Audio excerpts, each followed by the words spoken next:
दोस्तों, कैसे हैं आप लोग। शादी के बाद लड़की का जीवन तो बदल ही जाता है। वही लड़के के माता पिता को भी काफी बदलावों का सामना करना पड़ता है। बहू अच्छी आ जाए तो बुढ़ापा सुधर जाता है, वरना कई बहुएं सास ससुर को वृद्धाश्रम पहुंचा देती है। आज की हमारी कहानी भी कुछ ऐसे ही परिवार की है। तो चलो शुरू करते हैं आज की इस कहानी को। शिखा, तुम यहाँ धूप में क्यों बैठी हो? नई नवेली बहू ने घर से बाहर कर दिया क्या? देखो तो भला, इस समय कौन इस तरह पार्क में बैठता है? घर में 10 काम होते हैं। अभी तो यहाँ कोई सहेली भी नहीं है जिसके साथ बैठकर गप्पे लड़ा सके। मनीता जी ने हंसते हुए कहा, जो अपनी बालकनी में कपड़े सुखा रही थी कि उनकी नज़र शिखा जी पर पड़ी। अरे नहीं, तुम गलत समझ रही हो। मेरी बहू साक्षी ऐसे नहीं है। उसने तो मुझे जानबूझकर यहाँ भेजा है ताकि मैं थोड़ी देर धूप में बैठ सकूं। इससे विटामिन डी मिलता है। अब सुबह का काम तो बहू संभाल लेती है। वो ही कहती है कि मम्मी जी, आपने सारी उम्र बहुत कर लिया, अब आप आराम कीजिए और खुद का ख्याल रखिए। ये जो आपके जगह जगह दर्द होता है वो विटामिन डी और कैल्शियम की कमी की वजह से होता है। इसलिए आप सुबह की धूप में 1-1.5 घंटा बैठ कर आया कीजिए। और मैं अकेली नहीं हूँ, मेरी मनपसंद किताबें भी तो साथ में हैं जो मैं कभी तसल्ली से पढ़ नहीं पाई थी। पर अब बहू आने के बाद उसने मेरे शौक को समझा और बोली, आप पार्क में धूप में भी बैठ कर जाया करो और किताबें भी पढ़ लिया करो। अब हमारे फ्लैट में बालकनी में सुबह के वक्त धूप जो नहीं आती है। ये सुनकर मनीता जी की बोलती बंद हो गई। उनकी बहू ने उन्हें सुबह उठते से ही काम पर लगा रखा है और एक शिखा है जो मजे से बगीचे में धूप सेक रही है। शिखा जी ने अभी 2 महीने पहले ही अपने बेटे सुदीप की शादी साक्षी से की थी। साक्षी पढ़ी लिखी थी और समझदार भी थी। वो अपनी सेहत का बहुत ध्यान रखती थी। साक्षी की शुरू से ही एक नियमित दिनचर्या रही है, इसलिए उसे खाने पीने, सोने घूमने से लेकर हर काम में अनुशासन पसंद था। वो खुद भी सुबह उठकर घूमने जाया करती थी। इसी वक्त शिखा जी पूजा करती रहती थी, इसीलिए साक्षी के जोर देने पर उन्होंने हाँ भरी। पर वो बहुत जल्दी नहीं मानी। कभी दूध वाला आएगा, कभी प्रेस वाला, कभी फल वाला, तो कभी सफाई वाला। तो इन सब से कौन काम कहेगा? तो साक्षी ने भी कहा कि मम्मी जी, अब ये सब जिम्मेदारी आप मुझ पर छोड़ दीजिए। जिस तरह मैं 1 घंटा अपने आप को देती हूँ, आप भी उसी तरह दिया कीजिए। ये काम तो उम्र भर चलते ही रहेंगे। पहले शिखा जी को ये सब समझ नहीं आया, पर धीरे धीरे उन्होंने इस अच्छी आदत को अपना लिया। शिखा जी की जिंदगी पहले जैसी नहीं थी। 3 बच्चों की जिम्मेदारी उठाते हुए वो खुद का आराम और सेहत को भूल गई थी। जब से वो शादी होकर आई थी, तन मन से इस घर को समर्पित हो गई थी। सुबह से लेकर रात तक बस घर की जिम्मेदारी उन्हें निभानी थी। अपने लिए तो कभी सोचा ही नहीं था। खाना जो बचा वो खा लिया, नींद का भी पता नहीं था और अपने पहनने ओढ़ने पर भी कभी ध्यान नहीं दिया। जो साड़ी शादी ब्याह में आ गई वो ही पहनकर काम चला लिया। लेकिन जब से साक्षी आई है, 2 महीने में उनकी जिंदगी ही बदल गई है। आजकल की बहुओं के नखरे देखते ही वो घबरा रही थी कि जाने किस तरह की बहू आएगी। आजकल की पढ़ी लिखी लड़कियां वैसे भी सास ससुर की परवाह कहा करती है। उन्हें तो बस अपने आप से ही मतलब होता है, अपने पर ही ज्यादा ध्यान देती है। जब साक्षी दुल्हन बनकर आई थी तो शिखा जी थोड़ी सी सहमी हुई थी, क्योंकि उसे साक्षी के साथ ही रहना था। पर वो ये सोचकर भी घबरा रही थी उनकी और उनके पति सुरेश जी की आदतों की वजह से कहीं बहू नाराज ना हो जाए। सुरेश जी को बार बार चाय पीने का बहुत शौक था और शिखा जी को घर के बने पकवान पसंद थे। वो झट से कोई भी मिठाई या नमकीन घर पर ही बना देती थी। आजकल की बहुओं के ये सब फालतू काम ही लगता है। शिखा जी का भी वो ही हाल ना हो जाए जो उनकी बड़ी बहन कलावती जी का हुआ था। वो भी बड़े चाव से बहू लाई थी, पर बहू ने आते ही कुछ महीनों बाद ही झगड़ा करना शुरू कर दिया था। घर की हर चीज पर अपना हक जताना शुरू कर दी और कलावती जी और उनके पति के खाने पीने में कटौती करने लगी थी। चाय भी मांग लेते तो चाय भी बड़ी मुश्किल से मिलती थी। कुछ और महीनों बाद उनका घर से बाहर आना जाना ही बंद करवा दिया और वो लोग बीमार भी रहने लगे थे। बहू का उन दोनों की बीमारी के इलाज पर भी पैसा खर्च करना पसंद नहीं था।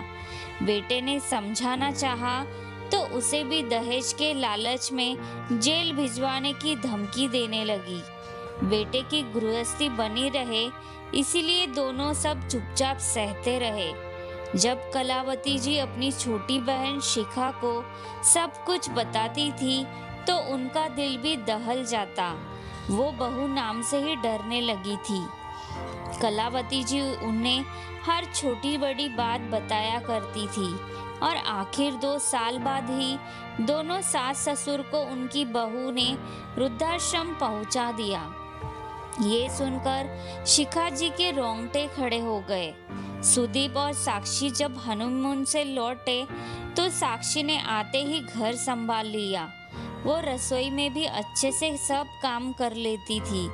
एक दिन सुरेश जी ने दोबारा चाय बनाने को कहा तो साक्षी ने कह दिया, पापा जी अब आपको दोबारा चाय नहीं मिलेगी। ये सुनते ही सुरेश जी और शिखा जी का चेहरा फीका पड़ गया और उन्हें अपनी बड़ी बहन कलावती जी का चेहरा नजर आने लगा। तभी साक्षी आगे बोलती है, पापा जी आपको पहले ही हाई बीपी डायबिटीज है तो ज़्यादा चाय आपको नुकसान करेगी। आप चाय की जगह हर्बल टी और ग्रीन टी पिया कीजिए।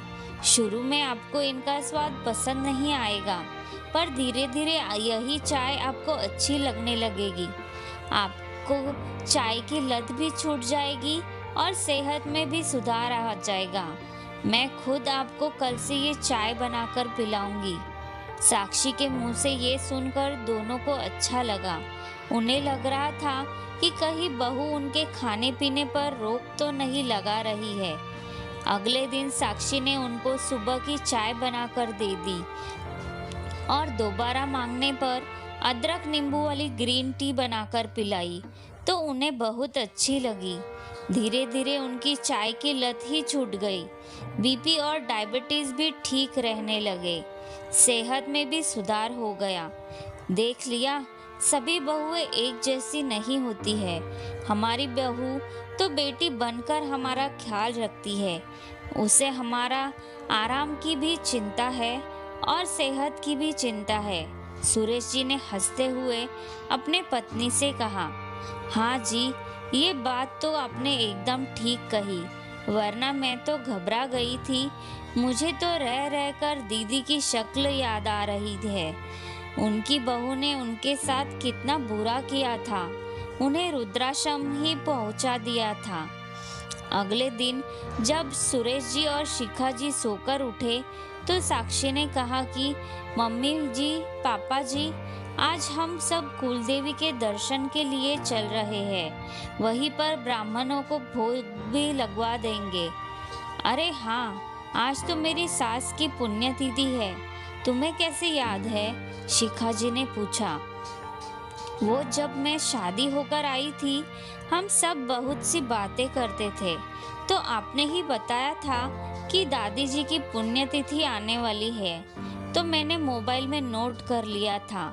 अपनी पढ़ी लिखी बहू की धर्म और परिवार में इतनी आस्था देखकर शिखा जी को बहुत खुशी हुई, वरना आजकल की लड़कियां ये सब कहाँ मानती है। एक दिन शिखा जी मठरी बना रही थी तो साक्षी ने कहा, मम्मी जी आप इसमें कितना तेल लगा रही है? वो बहू, तेरे ससुर जी को ये बहुत पसंद है, इसलिए ये कहकर शिखा जी चुप हो गई।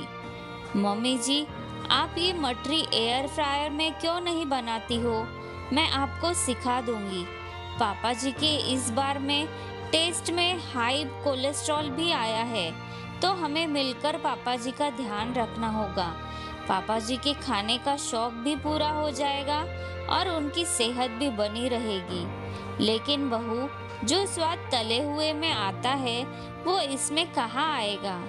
हाँ मम्मी जी, थोड़ा अंतर तो होगा पर सेहत के लिए अच्छा होगा। जैसे पापा जी की चाय की आदत छूटकर ग्रीन टी की आदत लग गई है, पापा जी इस आदत को भी अपना लेंगे। शिखा जी को बहू की बात पसंद आई, उन्होंने वैसा ही किया। सुरेश जी के 3 बच्चों में सुदीप सबसे छोटा था। दोनों बड़े बेटे विदेश में रहते थे, जो 3-4 सालों में ही भारत आते थे और खर्च का 1 रुपया भी नहीं देते थे। उनको पढ़ाने लिखाने में और विदेश भेजने में दोनों ने अपना घर तक बेच दिया था। छोटे बेटे सुदीप को भी विदेश से नौकरी का ऑफर आया था, पर उसने यही मम्मी पापा के साथ में रहने का फैसला किया। सुदीप की भी अच्छी नौकरी लग गई थी। साक्षी से शादी को कुछ महीने ही हुए थे और अब वो भी अपना फ्लैट लेने की सोच रहा था। साक्षी और सुदीप फ्लैट देख ही रहे थे, पर उन्हें कोई पसंद नहीं आ रहा था। काफी महीनों के ढूंढने के बाद उन्हें एक घर पसंद आया। फ्लैट के लिए पैसे देने थे। कुछ पैसे सुदीप ने अपनी सेविंग से लगा दिए थे और बाकी के पैसे का इंतजाम नहीं हो पा रहा था। सुरेश जी की भी साधारण सी नौकरी थी, उन्हें पेंशन भी नहीं मिलती थी और बाकी का पैसा वो बच्चों की परवरिश में लगा चुके थे।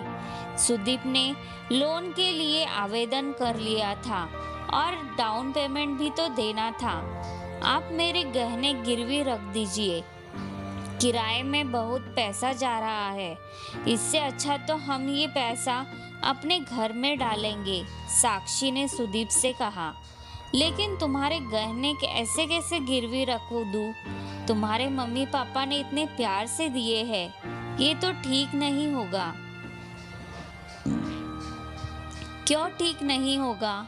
आखिर कितनी इच्छा होगी मम्मी जी पापा जी की एक अपना घर लेने की। कितने साल उन्होंने किराए के मकान में निकाल दिए। आप क्या एक घर बनाकर भी उन्हें नहीं दे सकते? आपका भी कुछ फर्ज बनता है।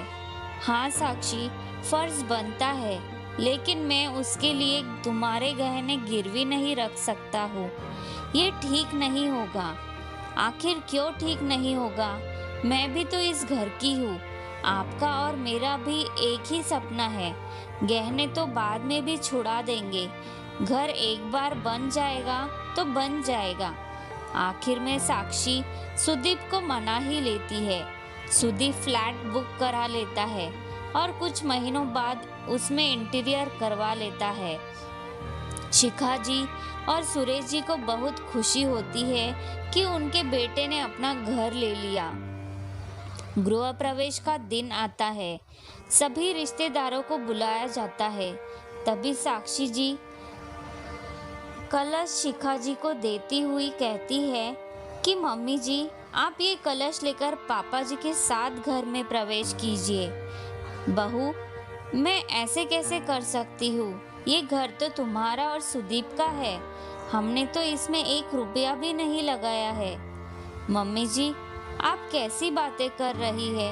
आपके और पापा जी के आशीर्वाद से ही तो ये सब संभव हुआ है। मैं और सुदीप घर लेने की हिम्मत कर पाए हैं। आपका आशीर्वाद हम सब पर सदैव बना रहे। ये फ्लैट तो हमने आपके लिए लिया है। आप हम दोनों के साथ नहीं रहेंगे, बल्कि हम दोनों आपके साथ रहेंगे। ये सुनकर शिखा जी की आंखें भर आई। बहू, मुझे माफ कर देना। मैंने हमेशा से तुम पर शक किया। मुझे लगा था कि तुम जैसी पढ़ी लिखी लड़कियां सब एक जैसी होती है, जो अपने सास ससुर का सम्मान नहीं करेगी और हमें हर चीज के लिए तरसाएगी। तब तुम तो सबसे अलग निकली। तुमने तो हमारा बुढ़ापा ही सुधार दिया। कलावती, जीजी और जीजाजी के पास इतना पैसा था, वो सब उनकी बहू ने धोखे से हथिया लिया और उन्हें वृद्धाश्रम भेज दिया, जबकि हमारे पास तो बचत का 1 रुपया भी नहीं है। मेरे पास कोई गहना तक नहीं बचा, फिर भी तुम हमें इतना मान सम्मान दे रही हो। मुझे तो लगा था तुम दोनों इस फ्लैट में रहोगे और हमें वही हमारे हाल पर छोड़ दोगे।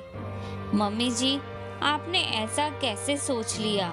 मैंने तो हमेशा आपको अपने मम्मी पापा की जगह देखा है। कोई अपने मम्मी पापा को छोड़ता है या वृद्धाश्रम पहुंचाता है क्या? आपको मेरे व्यवहार से ऐसा लगा क्या? मैं तो आपका और पापा जी का ध्यान रखती आई हूँ। और वो नेम प्लेट देखिए, इस पर पापा जी और आपका नाम लिखा हुआ है। नेम प्लेट देखकर शिखा जी को विश्वास नहीं हुआ। साक्षी, जिस घर में तुम्हारी जैसी समझदार और सम्मान देने वाली बहू हो, वो घर तो वैसे ही स्वर्ग बन जाएगा। जिस परिवार में ऐसी बहू मिल जाए तो किसी सास ससुर को कभी वृद्धाश्रम जाना नहीं पड़ेगा। मैं हमेशा ईश्वर को कहती थी कि मुझे बेटी क्यों ना दी, जो मुझे समझती, मेरे दर्द को महसूस करती। पर तुम तो मेरी बेटी से बढ़कर निकली। बेटी होती तो ससुराल चली जाती, पर तुम तो सदा साथ में ही रहोगी। साक्षी दोनों के पैर छू लेती है और जोड़े से गृह प्रवेश का आग्रह करती है। शिखा जी और सुरेश जी की गृह प्रवेश करते हैं। सुदीप और साक्षी को बहुत सा आशीर्वाद देते हैं। दोस्तों, आज की कहानी आपको कैसी लगी ये मुझे कमेंट में लिखकर ज़रूर भेजिएगा। और वीडियो अच्छा लगा है तो वीडियो को लाइक और चैनल को सब्सक्राइब करना मत भूलना। धन्यवाद।